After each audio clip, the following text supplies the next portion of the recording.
বর্তমান সময়ে আমরা যে সমস্ত ট্রাকগুলো লক্ষ্য করতে পারছি, এই ট্রাকগুলো অ্যাকচুয়ালি উড়িষ্যার সীমান্ত বর্ডার রেখায় কিন্তু আটকে পড়ে রয়েছে। পশ্চিমবঙ্গ সরকার সম্পূর্ণভাবে আমাদের পশ্চিমবঙ্গ থেকে যখন উড়িষ্যার আলুর গাড়ি এক্সপোর্ট করতে আবারও শুরু করবে, পরেই কিন্তু এই সমস্ত আলুগুলি সম্পূর্ণভাবে উড়িষ্যার বর্ডার বের করেই কিন্তু ঢোকার প্রচেষ্টায় থাকবে। কিন্তু পশ্চিমবঙ্গ সরকার এখন কর্মবিরতি সম্পূর্ণভাবেই যেমন করে রেখেছে, সেই রকমভাবে সমস্ত চাষি মহল পশ্চিমবঙ্গ সরকারের দিকে কিন্তু তাকিয়ে রয়েছে, কখন চাষি ভাইয়েরা এই সমস্ত ট্রাকগুলি সরকারি পরামর্শ আসা মাত্রই উড়িষ্যায় ঢোকাবে। এছাড়া ওভার স্পিডকে কেন্দ্র করে পূর্ব বর্ধমানের কুলটি সীমান্তে প্রচুর পরিমাণে স্পিড থাকার কারণেই এই অবস্থায় কিন্তু চেকপোস্টের কাছে ঠিক আলুর গাড়ি উল্টে যায়, আর যার জন্যই কিন্তু এই রকম ভয়ানক পরিস্থিতি হতে পুলিশের জন্যই কিন্তু দেখা যায়। আগামী বছর বা গত বছরগুলি এই ধরনের পরিস্থিতি বহন করতে যেমন পশ্চিমবঙ্গের বিভিন্ন জেলাগুলিতে চাষি ভাই বা ব্যবসায়িক ভাইদেরকে লক্ষ্য করা যাচ্ছিল না, কিন্তু এই বছর এই ধরনের কঠিন পরিস্থিতির মধ্যে দিয়ে সামনের দিকে চাষি ভাইদেরকে এগিয়ে চলতে হচ্ছে। 10 দফার আন্দোলন করার পরেও কিন্তু পশ্চিমবঙ্গ সরকার চাষি ভাইদের দিকে সেই রকমভাবে দৃষ্টি তুলে তাকাচ্ছে না, যার ফলে এখন সমস্ত চাষি ভাইরা পশ্চিমবঙ্গ সরকারের ওপর বিক্ষোভের মালা গেড়েই চলেছে। আর এই অবস্থায় পশ্চিমবঙ্গের আবহাওয়ার দিকে দৃষ্টিপাত করলে পশ্চিমবঙ্গে কিন্তু বিভিন্ন জেলাগুলিতে ঝিমঝিম আকারে প্রতিনিয়ত ঝড়ো ঝড়ো আকারেই কিন্তু নয়াসুর ঝড়ের মতন বৃষ্টিপাত হতেও দেখা যাচ্ছে, আর যার বুদ্ধাংশ কিন্তু বৃষ্টিপাত এই অবস্থায় আমরা সকলেই লক্ষ্য করতে পারছি। আর আজকের ডেট হিসাবে যদি আমরা পশ্চিমবঙ্গের চাষি ভাইদের ফ্রি আলুর বন্ডের দামের দিকে দৃষ্টিপাত করি, তবে লক্ষ্য করা যাচ্ছে সিঙ্গুর মার্কেটটিতে সিঙ্গুর ইউনিটে 50 কেজি জ্যোতি আলুর বন্ডের দাম 970 থেকে 980 টাকা লক্ষ্য করেছে।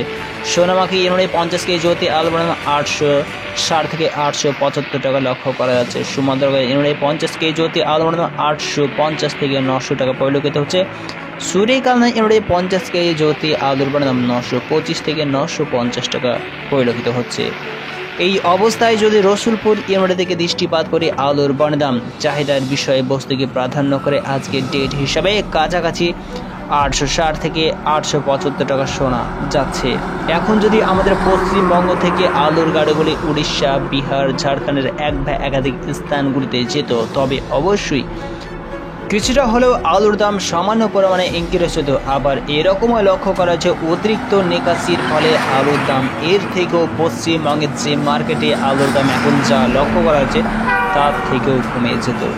কিন্তু পশ্চিমবঙ্গ সরকার যতক্ষণ না পর্যন্ত আমাদের পশ্চিমবঙ্গের চাষি ভাইদের আলু ভিন রাজ্যে যাওয়ার জন্য সঠিক ব্যবস্থা না করছে, ততদিন কিন্তু আমাদের পশ্চিমবঙ্গের আলুর বাজারটা অন্ধকার আচ্ছন্ন অতিরিক্ত দাম হয়ে যেতে চলেছে।